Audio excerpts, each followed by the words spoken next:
안녕하세요. 저는 경기도에서 반찬 가게를 하고 있는 애청자입니다.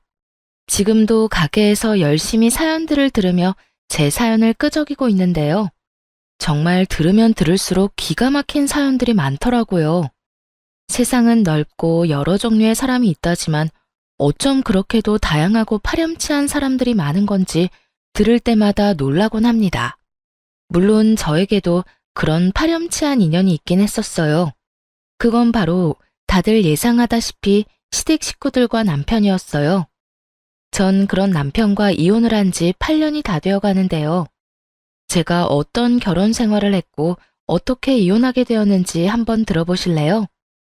저와 남편은 회사에서 만난 사이였어요. 전 고졸 출신인 경리였고 남편은 4년제 대학을 졸업한 회사 직원이었죠. 당시 제 나이 23살, 남편 나이는 31살. 7살 차이의 남편이 남자로 보이지 않았고 그래서 시선조차 주지 않았는데 어느 순간부터 자꾸만 제 옆을 어슬렁거린다 싶더니 어느 날엔 남편이 대뜸 고백을 해오더라고요. 희원 씨, 저 희원 씨 좋아합니다. 저하고 진지하게 만나주시면 안 될까요? 네? 저를요? 전 상우 씨 남자로 본 적이 단 한 번도 없어요. 나이 차이도 그렇고 전 아직 연애하고 싶은 마음이 없는걸요. 그깟 나이 차이 제가 느껴지지 않게 노력할게요. 그리고 연애가 정 싫으시면 저하고 밥 딱 3번만 먹어주세요. 그 뒤에도 제가 싫으시다면 다신 이런 이야기 꺼내지도 않겠습니다. 결국 전 남편과 밥을 3번 먹게 되었고 그 뒤로도 이어진 적극적인 구애에 결국 연애를 시작하게 되었습니다. 연애를 하는 2년 동안 참 좋았습니다. 중학교를 졸업할 무렵 사고로 부모님을 잃고 늘 혼자였던 제게 든든한 내 편이 생긴 기분이 들기도 했어요. 남편은 연애하는 내내 저에게 큰 버팀목이 되어주며 끊임없이 저의 행복을 응원해 주었어요. 그런 남편을 보며 이런 사람이 내 남편이 되면 좋겠다고 생각을 했고 그렇게 저흰 결혼까지 하게 되었어요. 결혼 과정이 순탄하진 않았어요. 시댁에선 고아나 다름없는 제가 반가울 리 없었고 전 그런 시댁의 반응이 당연하다고 생각했으니까요. 아들, 아무리 생각해도 이건 아니다. 아무리 며느리 자리는 좀 낮춰서 데리고 온다고 한들 부모가, 아니, 이건 좀 아니지 않니? 엄마, 그런 말 하지 않기로 했잖아. 그리고 희원이 부모님이 일찍 돌아가신 게 희원이 잘못이야? 그건 어쩔 수 없는 사고였다고 그랬잖아. 보육원에서 자란 것도 아니고 희원이 부모님 희원이 사랑으로 키워주셨고 그래서 그런지 희원이도 따뜻하고 좋은 사람이야. 난 그런 희원이를 사랑하고. 그러니까 엄마도 그런 말로 희원이 상처 주지 마. 내가 많이 사랑하는 사람이야. 아니 이 녀석이. 하여튼 엄마는 이 결혼 좀 더 생각해 봐야겠다. 아무리 생각해도 걸리는 게 한두 가지가 아니야. 네, 알겠습니다. 저 역시 부모님이 반대하시는 결혼은 하고 싶지 않습니다. 부모님이 반대하시는 데엔 이유가 다 있다고 생각하는 주의라 어머님 말씀 잘 알아들었고 염려하시는 일 없도록 하겠습니다. 남편을 사랑하지 않았던 건 아니었어요. 하지만 반대하는 결혼은 저도 싫었던 터라 저 역시 결혼을 하지 않겠다고 했고 저를 도저히 포기할 수 없었던 남편이 시댁과 저를 오가며 끊임없이 노력한 끝에 결혼을 하게 되었습니다. 그렇게까지 반대하던 시댁도 결국엔 허락을 했으니 잘 지낼 수 있을 거라 생각했는데 그건 저의 착각이었어요. 결혼을 하고 난 후 시모는 결혼 허락이 무색할 만큼 저를 홀대하기 시작했어요. 처음엔 그 홀대가 참 무섭더라고요. 드디어 저에게도 가족이 생겼다고 생각하며 정말 친부모님처럼 모시고 살고 싶은 마음이 가득했는데 이런 저의 마음과는 달리 저에게 돌아오는 건 모진 홀대였으니까요. 나이가 어려서 애라도 빨리 가질 거라고 생각했더니 그것도 아니고 널 도대체 어디에다 쓴단 말이니? 고아나 다름없어서 보고 배운 것도 없어. 그렇다고 배우기를 많이 배웠나? 고작 고등학교 겨우 졸업해서 회사 격리나 하던 거 며느리로 받았더니 도무지 영 쓸 데가 있어야지. 내 원, 너 임신하려는 노력은 하고 있는 거지? 혹시나 하는 말인데 신혼생활 어쩌고 하면서 임신 미루고 있는 거면 당장 쫓겨날 줄 알아? 아니에요. 남편도 그렇고 저도 그렇고 임신하려고 노력하고 있어요. 그러니까 조금만 더 기다려 주세요. 넌 매번 기다려달라고 하더라. 도대체 언제까지 기다리라는 말인지. 하여튼 난 분명 말했다. 허튼 생각하면 당장 쫓아낼 거라고. 네, 죄송해요. 그 죄송하다는 말도 이젠 지겹다 지겨워. 참 바보 같지 않나요? 쫓겨날 줄 알라는 으름장에도 아무 말도 하지 못하고 도리어 죄송하다고 하는 꼴이 지금 생각하면 참 한심하기 그지없지만 그때의 전 힘들게 가지게 된 가족이 너무나도 소중했고 이런 대우는 참으면 안 된다는 걸 알지 못할 정도로 어렸습니다. 거기에다 결혼을 하며 일까지 그만두게 되었으니 저에게 조언을 해줄 사람이 곁에 없었던 것이었죠. 그야말로 단절된 생활 속에 반복되는 홀대.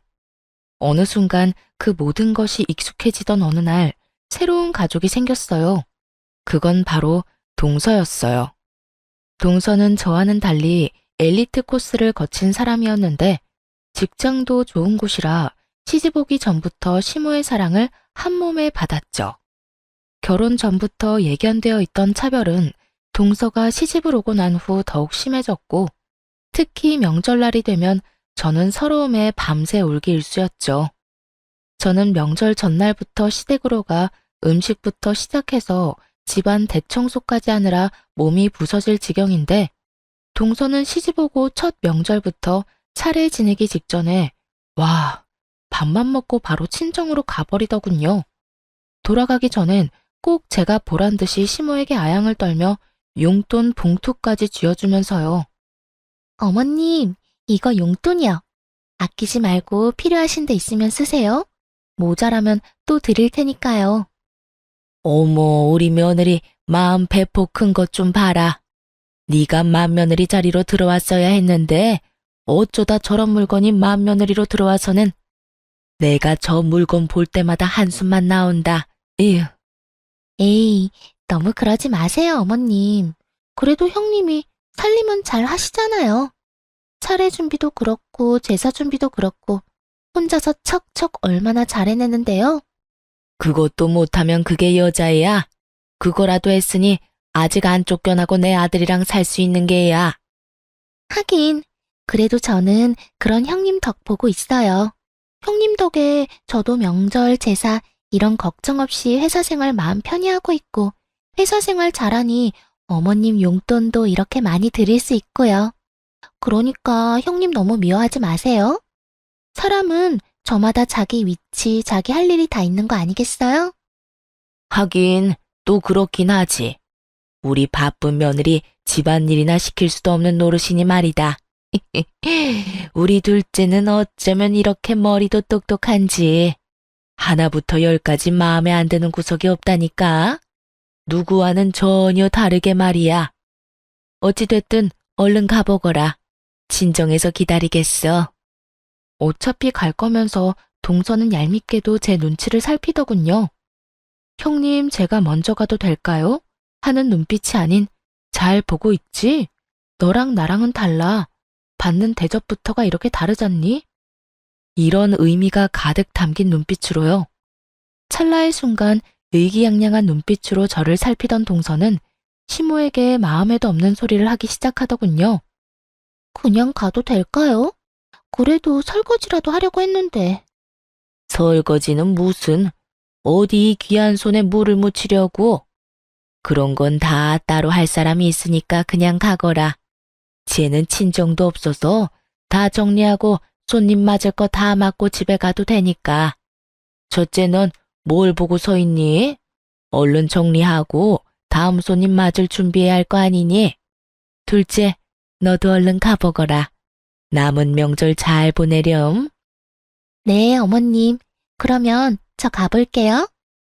뻔히 제가 옆에 있는데도 불구하고 제겐 인사 한마디 없이 가버리는 동서와 그런 동서를 버선발로 배웅하는 시모. 저는 점점 지쳐갔고 그런 지친 저에게 유일한 숨 쉴 곳은 남편이었는데 남편 역시 변해가기 시작하더군요. 아, 힘들다. 역시 우리 집이 최고야. 명절을 무사히 보내고 집에 도착한 제가 한 말은 딱 이 말뿐이었어요. 그런데 남편이 그런 저에게 다짜고짜 소리를 지르며 짜증을 내기 시작했어요. 당신만 힘들어? 나도 힘들어. 왜 당신은 매번 일을 똑바로 못해서 엄마한테 싫은 소리를 듣는 거야? 당신이 그렇게 혼날 때마다 나도 스트레스 받는다고. 알아? 제가 혼이 나든 말든 앉아서 음식 간이나 지적하던 남편놈이 이런 말을 하니 참 진정성이 느껴진다 싶더라고요. 시댁을 나서는 그 순간까지도 하하호호 웃던 놈이 누구인지 남편은 단 하나도 기억나지 않는 듯 하더군요. 기막혀 정말? 당신 지금 그걸 말이라고 하는 거야? 내가 뭘 잘못해서 어머님이 날 혼낸다고 생각해? 어머님은 그냥 내가 숨 쉬는 것 자체가 싫은 분인 건 몰라? 뻔히 다 아는 사람이 왜 짜증이야, 짜증이. 그리고 당신이 힘들면 얼마나 힘들고 스트레스 받으면 얼마나 받는다고. 아깐 입이 귀에 걸려서 하하호호 웃었냐? 정신이 나갔지? 난 당신 집에 가면 미소는커녕 감정이 사라져. 사람을 그렇게 멸시하고 상처 주는데 내가 감정이 남아있겠어? 스트레스? 정작 힘들고 스트레스 받는 사람이 누군데? 불만이 많은가 보다. 그렇게 불만 많으면 진작 엄마한테 그렇게 말하지 그랬어. 우리 집에선 입 꼭 다물고 일만 하더니 내가 미쳤었지. 너 같은 여자가 뭐가 좋다고 애걸복걸하면서 결혼까지 했나 몰라? 재수 씨 좀 봐라. 능력 좋지. 능력 좋으니까 돈 잘 벌지. 자존감 높으니까 똑소리 나지. 무엇보다 엄마가 얼마나 예뻐하냐? 내가 내 발등 찍은 거지 뭐. 누가 할 소린데? 나도 마찬가지야. 당신이 이런 남자인 줄 알았으면 난 결혼은커녕 당신 만나지도 않았다고. 그래? 잘 됐네. 같은 마음이라. 어이가 없더라고요. 싫다는 사람 설득하고 애원해서 결혼한 사람이 누군데 저딴 말이나 해대는 것인지 섭섭한 마음이 들기도 했고요. 그간 남편 하나만을 보며 참았던 전 남편의 모진 냉대 앞에 믿었던 만큼 실망감도 컸고 또 그만큼 오만 정이 떨어져 버렸습니다. 그간 너무 참고 살았던 탓일까요? 아니면 남편을 너무 믿었던 탓일까요? 한번 남편에게 정이 떨어지고 나니 결혼 이후 처음으로 이런 가족은 필요 없다는 생각이 딱 들더라고요. 비로소 정신을 차렸다고나 할까요? 그날 이후 점점 변해가는 남편을 보며 저 역시 이혼을 고민하게 되었고 하루하루 지날수록 이혼에 대해 확신하게 되던 어느 날이었어요. 그저 스트레스로 생리가 미뤄진다 싶더니 임신을 했던 것이었죠. 그렇게 바랄 땐 임신도 되지 않더니 이혼을 하려고 결심이 선 이럴 때 임신이라니. 하지만 그런 생각도 잠시 병원에서 아기의 심장 소리를 듣던 그날 저는 이렇게 생각했어요. 드디어 저에게도 진정한 내 가족이 생겼다고. 내가 이 아이를 지켜야겠다고요. 병원을 나서며 전 아이를 위해 가정을 지키기로 했고 남편 역시 제 임신 소식에 정신을 차린 것인지 다시 노력하는 모습을 보여주기 시작했습니다. 여보, 임신한 게 싫은 건 아니지? 표정이 너무 안 좋은데? 뭐? 그런 말이 어딨어. 그냥 몸이 좀 힘들어서 지쳐서 그래. 지금도 이렇게 힘든데 만삭 때는 더 많이 힘들겠지? 아무래도 그렇겠지. 여보, 그땐 내가 미안했어. 나는 당신하고 엄마하고 좀 잘 지냈으면 좋겠는데 그게 내 맘처럼 안 되니까 좀 힘들었어. 그런데 시집 온 지 얼마 안 된 재수 씨는 엄마랑 사이좋게 잘 지내니까 그게 부러우면서도 짜증이 나서 괜히 당신한테 화풀이 했어. 당신은 잘못한 것도 없는데 당신 탓으로 돌리기도 했고. 미안해. 앞으로는 그런 못난 생각하지 않고 당신하고 우리 아기 지켜줄게. 그 말 정말이지? 이번엔 정말 나 지켜줄 거지? 정말이야. 내가 앞으로 변하도록 노력할게. 그래, 그렇게 말해줘서 고마워. 당신이 노력하는 만큼 나도 노력할 테니까 우리 잘 살자. 우리 아기 잘 키워보자. 알겠지? 여보. 남편은 이렇듯 저의 마음을 달래주며 변한 모습을 보여주기 시작했고, 그런 모습을 보며 전 다시 한번 잘 살아보기로 결심했고요. 저의 임신 소식은 시댁에도 전해지게 되었고, 시댁에서도 기뻐해 주시더라고요. 아가, 고생했다, 고생했어. 그동안 아기가 안 생겨서 얼마나 걱정했는데, 이렇게 떡하니 임신을 다 하고, 앞으로 몸 조심해야 한다. 알겠지? 네, 어머님, 감사해요. 시모의 다정한 목소리를 처음 들었다면 여러분은 믿으실까요? 저는 이날을 아직도 잊지 못합니다. 다정하게 아가라고 하며 몸 조심하라고 하던 당부까지도요. 그렇게나 행복했는데 그 행복도 길진 않더라고요. 커리어 때문에 임신은 될 수 있으면 미룬다는 동서가 제 임신 소식을 듣고 덜컥 임신을 해버렸으니까요. 임신이 그렇게나 쉬운 일이라는 걸 저는 그때 처음 알았네요. 하여튼 동서가 임신을 하며 자연스럽게 임산부로서의 대우는 고스란히 동서에게로 가게 되었고, 동서는 아들, 저는 딸을 낳게 되며 차별은 더욱 심해져만 갔습니다. 저를 무시하는 건 어떻게 해서든 참을 수가 있었지만 제 딸마저 차별당하는 모습을 보며 저는 마치 시한폭탄을 품에 품고 사는 사람처럼 아슬아슬한 날들을 보내고 있었죠. 그러던 어느 날 일이 터지고야 말았습니다. 그 당시 시모의 건강이 조금 좋지 않아 저는 자주 시댁에 들리며 먹거리를 해주곤 했었는데, 그날도 마찬가지로 5살 된 딸과 함께 시댁에 간 날이었어요. 한여름 그 더운 날씨에 땀을 뻘뻘 흘리며 음식을 다 해놓고 나니 동서가 아들을 데리고 시댁으로 들어오더라고요. 조카는 자연스럽게 시모의 곁에서 놀기 시작했고, 동서 역시 자연스럽게 주방으로 들어오더니 늘 그렇듯 저에게 시비를 걸며 음식을 챙기기 시작하더군요.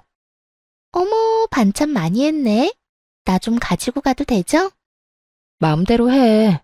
어차피 반찬 가지러 왔으면서 묻기는 왜 물어? 예의상 묻는 거죠. 친정에서 예의를 가장 중시하며 저를 키워주셨거든요. 아, 친정 이야기하면 형님이 좀 서글퍼지려나? 그냥 예의를 중시하며 컸다. 이 정도로 마무리하죠. 하여튼 형님, 다른 건 몰라도 음식 솜씨는 정말 인정이에요. 요즘엔 다른 반찬엔 손도 안 간다니까요? 그래서 하는 말인데 집에서 놀지 말고 반찬 가게라도 해보는 건 어때요? 가게 차릴 돈 없으면 내가 빌려줄 수도 있고요. 아, 이자는 은행 이자만 받을게요, 특별히. 다른 날에도 시비를 걸어오곤 했지만 이날은 무슨 작정이라도 한 사람처럼 돌아가신 부모님까지 들먹이며 싸움을 걸어오는데 정말 도저히 참을 수가 없는 지경이었어요. 그렇게 동서의 시비에 한마디 하려는 순간 거실에서 조카의 울음소리가 들리기 시작했어요. 저와 동서는 동시에 거실로 뛰쳐나갔고 울고 있는 조카를 뒤로 한 채 시모는 제 딸아이의 팔을 잡고 얼굴에 손가락질을 하며 고함을 치고 있었어요. 이 계집애가 어디서 귀한 우리 손주를 밀어? 너 같은 건 맞아야 정신 차리지. 똑바로 서. 시모는 인정사정 볼 것 없이 손을 올렸고 그 순간 눈이 돌아버린 저는 시모를 밀쳐버리고 울고 있는 딸을 안아 올렸어요. 어머님, 말로 하면 되지 왜 손을 올려요? 맞을만 하니까 때렸다. 이 계집애가 글쎄 우리 귀한 손자를 밀쳐서 넘어졌잖니. 딸, 정말 네가 그랬어? 정말 네가 밀었어? 아니야, 난 안 밀었어. 난 그냥 뒤에 서 있었는데 혼자 넘어졌어. 혼자 장난감 밟고 넘어졌어. 딸아이는 울면서 저에게 사실을 전했고 그 사실을 뒷받침해주듯 바닥에 망가진 장난감이 떨어져 있더군요. 어머님, 사실 여부는 확인하고 애를 잡든가 했었어야죠. 아니라고 하잖아요. 아니 형님, 해도 해도 너무하네. 아무리 자기 딸이라고 해도 그 말을 다 믿는 거예요? 누가 봐도 거짓말하는 거잖아요. 동서 눈엔 저기 다 망가진 장난감 안 보여? 동서 아들 발밑에 떡하니 있네. 아들이 울고불고 난리치니까 눈이 멀었니? 장님이 돼버렸어. 상황 파악 못하고 소리 질러대지 말고 그 입 다물어. 진짜 눈알 돌아버리게 화난 사람은 지금 따로 있으니까. 처음이었습니다. 시모에게 그렇게 큰 소리를 친 것도 동서에게 그렇게 거친 말로 화를 낸 것도요. 이런 저의 반응에 놀란 두 사람은 제 말에 반박하고 싶어 머리를 굴리는 듯 했지만 이렇다 할 말이 생각나지 않는지 저의 아픈 곳인 부모님을 들먹이며 제 속을 긁기 시작했어요. 어머 형님, 무슨 말을 그렇게 거칠게 하세요? 몰상식하게 눈알이 뭐예요, 눈알이? 그러게나 말이다. 이래서 내가 고아 며느리는 싫다고 했던 게야. 부모님 다 돌아가시고 뭘 보고 배웠겠어? 지금도 봐라. 어른 앞에서 소리나 버럭버럭 질러대고 손아래 동서한테 그딴 저급한 말이나 짓거려대고. 그러는 어머님은 얼마나 가정교육을 잘 받았길래 저한테 그렇게 하는 건데요? 말끝마다 고아 타령은 기본에 만날 때마다 사람 차별하는 그거. 그게 정말 몰상식하고 저급한 행동이란 거 모르세요? 그리고 동서도 그래. 내가 그래도 손윗사람인데 몰상식? 말이 거칠어? 내가 오죽했으면 동서한테 그런 말까지 했을까? 제발 본인 행동이나 잘하고 남 행동 지적해. 알겠어? 저는 그간 쌓였던 울분을 토해내듯 화를 냈고 그런 제 모습에 동서는 욕을 섞어가며 화를 내더라고요. 내가 뭘 어떻게 했다고 이래라 저래라야? 그러는 네 행동이나 똑바로 해. 사회에서 만나면 눈도 못 마주치련 그래도 형님이라고 형님 대접해줬더니 뭐? 내 행동이나 똑바로 하라고? 어디서 꼴 같지도 않게 고아가 행동 지적이야. 연? 보아하니 욕이 들어먹고 싶어서 안달한 것 같으니까 소원대로 해줄게. 야 이년아, 내가 고아인데 네가 보태준 거라도 있어? 우리 부모님 사고로 한날 한시에 돌아가셨는데 보태준 거라도 있냐고. 어디서 나이도 어린 년이 꼬박꼬박 말끝마다 고아 타령이야? 네 잘난 부모가 그렇게 가르쳤니? 그렇지 않고서야 배웠다는 년이 말끝마다 남의 상처 후벼 파는 짓을 아무렇지 않게 할 수가 있어? 뭐라고? 너 지금 말 다 했어? 꼭 할 말 없는 사람들이 그런 말 하더라. 말 다 했냐고 말이야. 내가 말 다 했다고 하면 어쩔 거고 덜 했다고 하면 어쩔 건데? 뭐 어떻게 하지도 못할 거면서 묻기는 왜 물어? 시간 엄청 많은가 보지? 뭐야? 이 인연이? 할 말이 없으면 그냥 안 하면 되지 왜 욕을 하고 그런데? 누가 욕하면 무서워할 줄 알아? 동서, 나도 욕 잘하고 나도 성깔 있어. 그러니까 앞으로 까불지 말고 나한테 괜히 엉겨붙어서 시비도 걸지 마. 알겠어? 어머님, 저 먼저 가볼게요. 그리고 앞으론 반찬 못 해드리니까 알아서 챙겨 드세요. 정 그대로 집으로 돌아와 버렸고 퇴근을 하고 돌아온 남편은 단편적인 상황만을 들은 채 저에게 화를 내기 시작하더라고요. 당신 제정신이야? 오늘 엄마한테 대들었다면서? 그뿐이야. 재수 씨한테 욕까지 했다는데. 도대체 왜 그랬어? 당신 그렇게 막 나가는 사람 아니었잖아. 당신 엄마가 그래? 내가 그랬다고? 당신 말대로 내가 그런 사람이 아닌데 그랬을 때는 이유가 다 있지 않겠어? 그러니까 이유를 말해보라고. 당신 딸 오늘 당신 엄마한테 맞을 뻔했어. 그것도 당신 딸은 동서 아들 밀친 적도 없는데 혼자 넘어진 손주 보고 어머니 혼자 오해하시고 5살밖에 되지 않은 손녀를 얼마나 잡아댔는지 알아? 그래서 내가 하지 말라고 소리 좀 쳤어. 그게 그렇게 잘못된 일이야? 그게 배운 거 없이 커서 그렇다는 소리까지 들을 일이냐고. 그리고 내가 먼저 욕한 적 없어. 동서한테 버릇없이 굴지 말라고 하니까 동서가 먼저 나한테 이년저년거리더라. 평소에 날 얼마나 무시했으면 그런 말을 아무렇지 않게 할 수가 있는지. 아, 나보고 고아라고도 하더라. 내가 그 말 듣고 참고만 있었어야 했어? 제 말을 들은 남편은 충격이 큰 듯 아무 말도 하지 못하고 있더라고요. 그도 그런 것이 은연중에 제가 무시를 당한다는 것은 알고 있었지만 이렇게 심한 모욕까지 당하고 있다는 것은 알지 못했던 터라 더욱 놀란 듯 했어요. 남편은 어찌되었든 시모에게 함부로 한 저에게 화가 난 것은 맞지만 동서의 행동과 시모가 딸에게 한 행동만큼은 절대로 그냥 넘기지 않겠다고 하며 화를 내더군요. 남편은 시모에게 전화를 했고 남편의 닥달에 화가 난 시모의 목소리가 저에게까지 들려오더라고요. 엄마, 어떻게 그럴 수가 있어? 엄마한텐 손자만 손주야? 손녀는 손주도 아니야?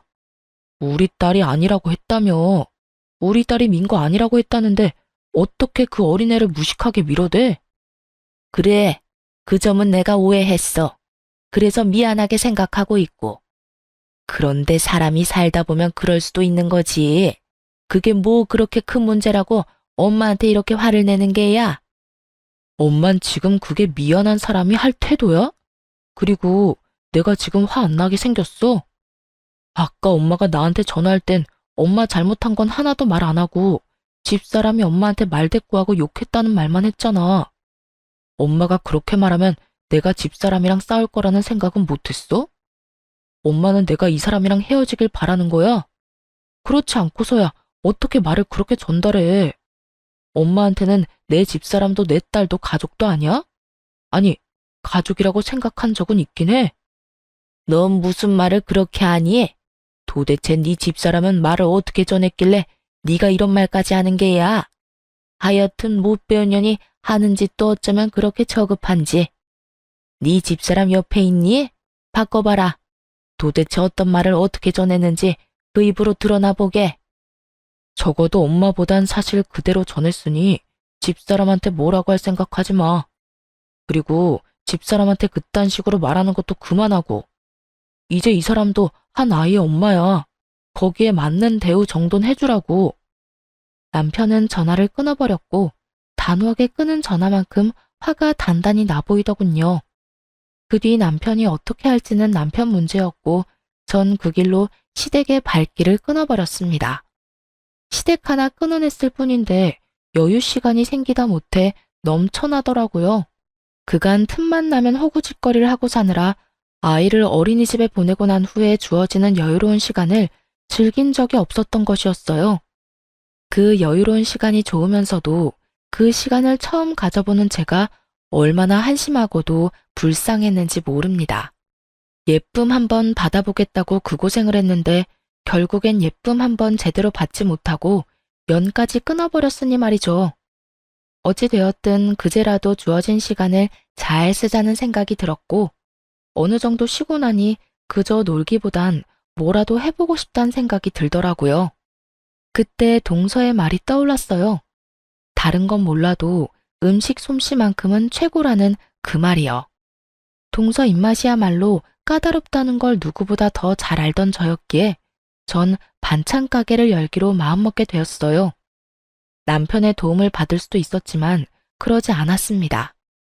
전 그간 쓰고 남겨뒀던 부모님의 유산으로 자그마하게 반찬집을 열게 되었고 딸을 케어해야 한 탓에 긴 시간을 쓸 순 없었지만 시간 대비 꽤 괜찮은 수익을 얻을 수 있었어요.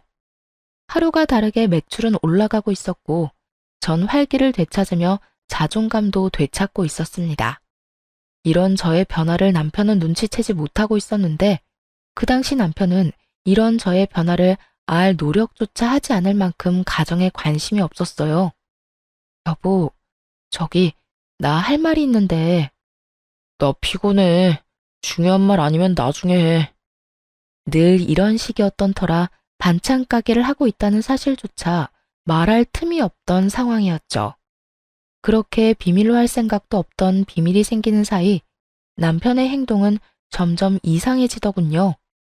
외박을 한다거나 퇴근 시간이 늦어진다거나 하는 일은 없었지만 딸을 대하는 행동이 달라졌달까요? 다른 건 몰라도 딸에게만큼은 진심으로 잘 대하던 남편이었는데 그마저도 소홀해진다 싶더니 어느 순간부턴 딸과 눈조차 마주치지 않는 날들이 길어지더라고요. 저는 직감적으로 남편에게 다른 여자가 생겼음을 알아챘고 저의 예상대로 남편은 다른 사람도 아닌 회사 격리 직원과 바람이 났던 것이었어요. 많이 본 상황에 그저 웃음만 나더라고요. 다른 사람도 아닌 제가 과거에 일하던 그 자리에서 지금 현재 일하고 있는 격리라니 어이가 없기도 하고요. 제가 결정적으로 남편의 외도를 알게 된 것은 편지였어요. 글쎄 상간녀가 40대 유부남 남편을 위해 쓴 편지를 남편의 옷가지에서 발견하게 된 것이었죠. 그중 뇌리에 담긴 구절이 있습니다. 자기야, 우리는 이렇게 사랑하고 애절한데 우리의 사랑을 마음껏 드러내지도 못하는 이 현실이 너무 슬프다. 그저 우리가 조금 늦게 만나고 조금 늦게 깨달은 것뿐인데 그걸 외도라고 손가락질할 사람들이 밉기도 하고 말이야. 사랑이 죄는 아닌데 자기도 그렇게 생각하지? 이 무슨 고귀한 척인지 모르겠더라고요. 네, 사랑은 죄가 아니겠죠. 하지만 불륜은 죄가 되지 않을까요? 이렇게 한 사람 인생을 송두리째 망가뜨리고 나아가 내 딸의 아빠 자리마저 빼앗아가는 것이 불륜인데 어떻게 그걸 죄가 아니라고 할 수 있는 것인지 손편지 귀한 요즘 세상에 편지까지 써주면서 추악한 외도를 풋풋한 연애로 포장하는 두 연놈을 보며 저는 이혼을 결심하며 이만 남편을 놓아주기로 했습니다. 어차피 자식 생각해서 이혼 결혼이었고 여자에게 미쳐서 딸에게마저 소홀한 남편은 저도 필요가 없었으니까요. 증거야 남편 놈의 휴대전화를 통해 차고 넘치게 확보한 상태였고 남편에게 이혼 통보를 하던 날 남편의 반응이 저의 마음을 더 확고하게 해주었어요. 이거 좀 볼래? 이게 다 뭔데? 뭐긴 뭐야. 당신이 다른 여자가 생겼다는 증거들이지. 알아보니 당신 회사 경리더라. 어디서 많이 본 장면 아니야? 내가 그 자리에서 일할 때 당신이 나한테 한 말 나 아직도 기억해. 다른 건 몰라도 가족 없는 외로움을 느끼지 않게 든든한 가족이 돼준다고 했어, 당신. 이런 게 든든한 가족인지 미처 몰랐지 뭐야? 도대체 언제부터 알고 있었던 거야? 혹시 내 뒷조사했어? 뒷조사는 무슨. 이 편지 옷에다 넣어두고 안 뺐더라? 이 정도면 그냥 들키고 싶어서 안 달란 거 아니야?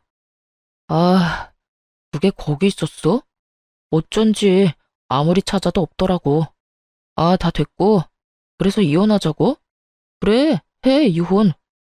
차라리 잘 됐어. 나도 당신이랑 계속 이대로 사는 게 맞나 고민했거든. 이참에 이혼하고 새 출발하지 뭐. 아 참, 애는 내가 키운다. 뭐? 네가 뭔데 애를 키워. 바람나서 이혼하는 주제에 헛된 기대하지 말고 조용히 위자료나 내놓고 빨리 이혼할 생각이나 해. 참나, 너 내가 애 주면 키울 능력이나 돼? 왜? 너처럼 구질구질하게 키우게? 나는 그 꼴은 못 보겠는데 어떻게 하지?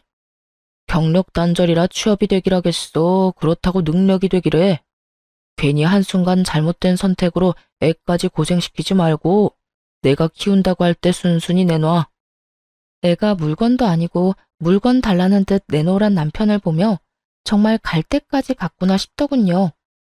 무슨 일이 있어도 딸만큼은 포기할 수 없었던 전 사실 반찬 가게를 하고 있음을 이야기해 주기로 했죠. 그딴 걱정은 하지 마.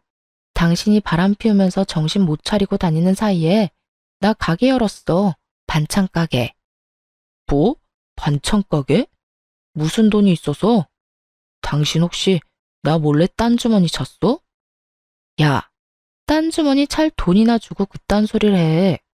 겨우 생활만 가능한 돈 주면서 생색이란 생색은 다 냈던 거 기억 안 나나 봐? 내 가게에 당신 돈 땡전 한 푼 들어간 거 없으니까 괜히 침 흘릴 생각하지 말고 내 돈벌이는 내가 충분히 하고 있으니까 양육권이나 포기해. 네가 포기해. 반찬 가게 그거 해봤자 얼마나 번다고. 언제 망할지도 모르는 반찬 가게 뭐라고 내 딸을 데려간다 만다야. 망하라고 아예 고사를 지내지 그래? 어찌됐든 다른 여자에 미친 남자한테 나 역시 내 딸 보낼 생각 없으니까 그냥 소송으로 해결해보자. 둘 다 포기가 안 되면 소송이라도 해야지. 이렇듯 남편과 전 한치의 양보도 없었고 결국 소송으로 양육권을 가져오게 되었습니다. 큰 소리 치던 남편은 양육권, 재산 분할, 위자료, 그 어떤 것 하나 자기 뜻대로 되지 않자 항소했지만 그 역시 결과는 같았습니다. 상간녀 소송 역시 큰 금액의 위자료를 받을 수 있었고요. 그렇게 이혼하고 난 후 1년 가까운 시간 동안 저와 딸은 평화로운 날을 보내고 있었어요. 딸 역시 이혼을 하고 난 후 제가 더욱 집중해서 돌볼 뿐만 아니라 더 많은 사랑을 쏟아주니 더욱 안정된 모습을 보여주더라고요. 그렇게 딸과 행복한 시간을 보내던 어느 날 동서에게 전화가 오더라고요. 그간 연락해온 적이 단 한 번도 없었던 터라 무슨 일인가 하는 마음에 전화를 받게 되었습니다. 무슨 일이야? 형님, 요즘 왜 이렇게 연락이 뜸하세요? 무슨 일 있으세요? 아주버님도 그렇고 형님도 그렇고 연락도 없고 시댁에 오지도 않아서 전화해 봤어요. 말하는 꼴을 보니 제가 이혼한 것을 전혀 모르고 있는 듯 했어요. 이혼을 했다고 해야 하나 고민하지 않은 것은 아니었지만 괜한 말을 했다가 말이 더 길어질 것 같아 그냥 전화를 끊어버리려던 순간이었어요. 아, 그래? 아무 일 없어? 동서도 아무 일 없지? 그러면 나 바빠서 이만 끊을게. 앞으로 무슨 일 있으면 동서 아주버님한테 전화해. 나한테 하지 말고. 그러면 끊어? 잠깐만요. 형님, 제 말 좀 들어보세요. 뭔데? 할 말 있으면 빨리 해. 상황을 보아하니 형님 아직 모르는 것 같은데 어머님 지난주에 쓰러지셨어요. 아주버님껜 연락드렸는데 찾아오기는커녕 연락도 없어서 형님한테 전화한 거고요. 이럴 때 병원이라도 와서 병시중이라도 들어야 어머님께 점수라도 따지 않겠어요? 다 형님 생각해서 연락한 거니까 저한테 고마워하라고요. 이게 보자 하니까 정말 사람을 호구로 하나. 본인이 병시중 들기 싫어 저에게 떠넘기려고 하는 수작이 뻔히 보이는데 저딴 식으로 말을 하니 웃음이 다 터져 나오더라고요.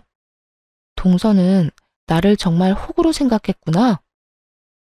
호구라니, 제가 언제요? 지금 하는 꼴이 그렇잖아. 지난 1년 동안 안부 연락 한 통 없다가 어머님 쓰러지시니까 연락해서 뭐? 이럴 때 잘 보이라고? 차라리 솔직하게 동서가 병시중 들기 싫으니까 나한테 도와달라고 부탁이라도 하든가. 이게 뭐야, 속보이게? 동서도 참 알만하다.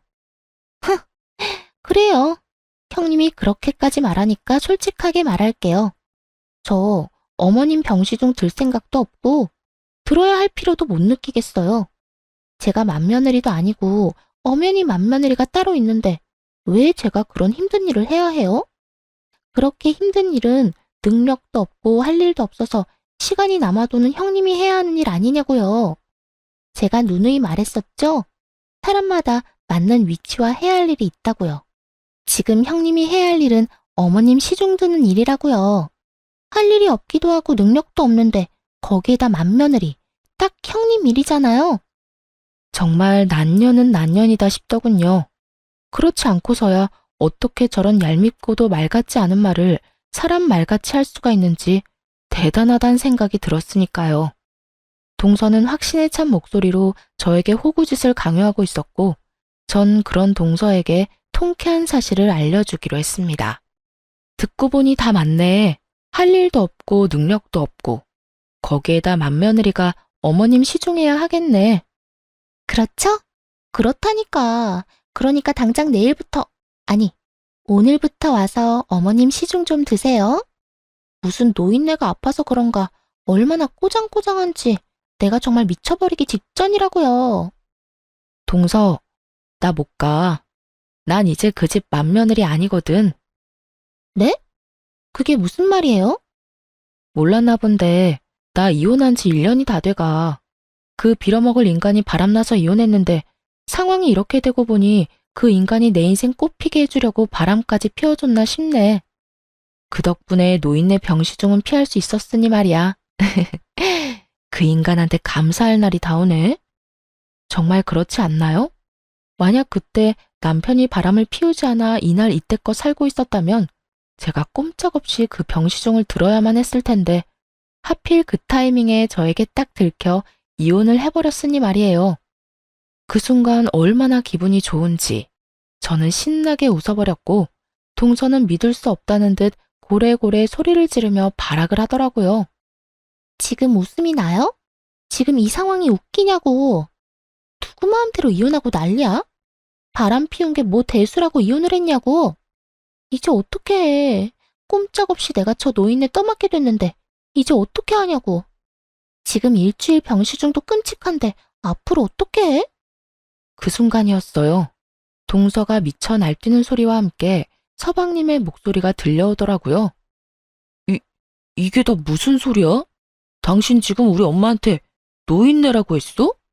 끔찍! 당신 우리 엄마 시중 드는 게 그렇게 끔찍했어? 아니, 그게 아니라 여보. 내 말은 그게 아니었어.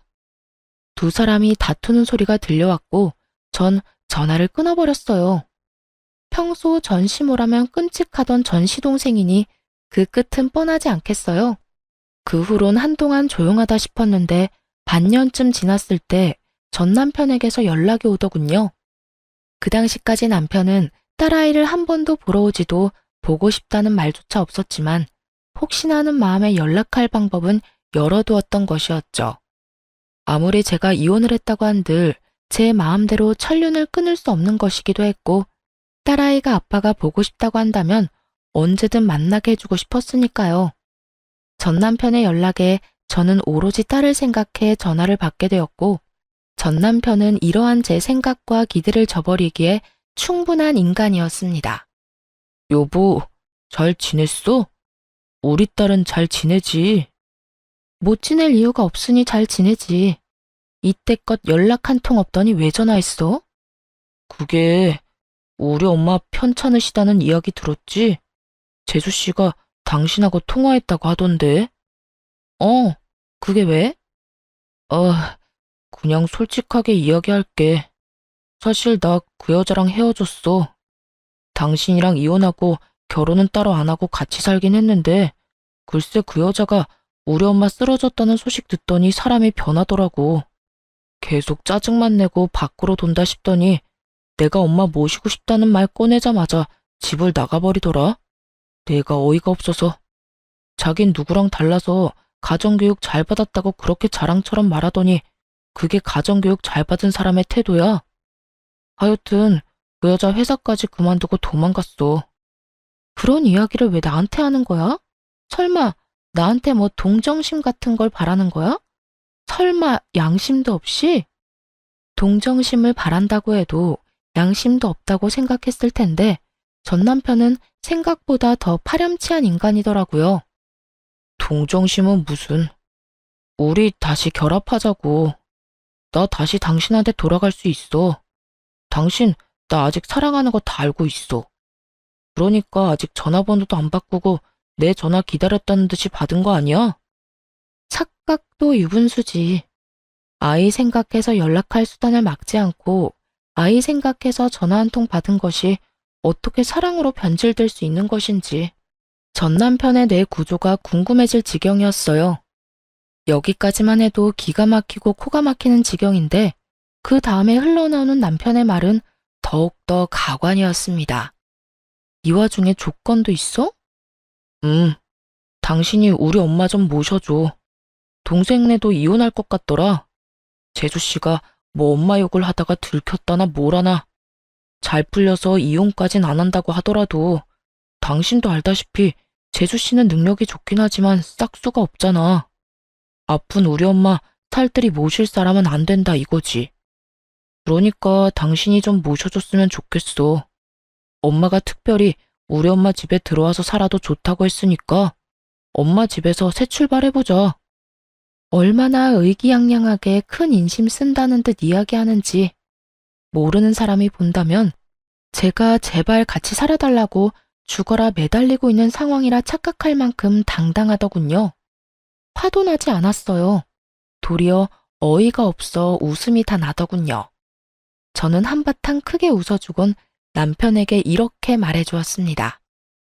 야, 정신 차려.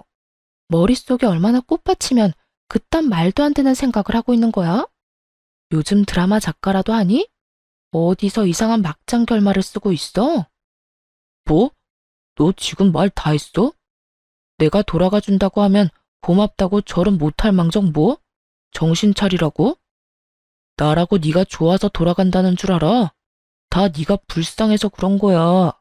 부모도 없고 애 혼자 키우는 이혼녀. 누가 봐도 불쌍한 너한테 내가 큰 인심 쓰는 거라고. 야, 이 미친놈아. 그딴 인심 필요도 없거든?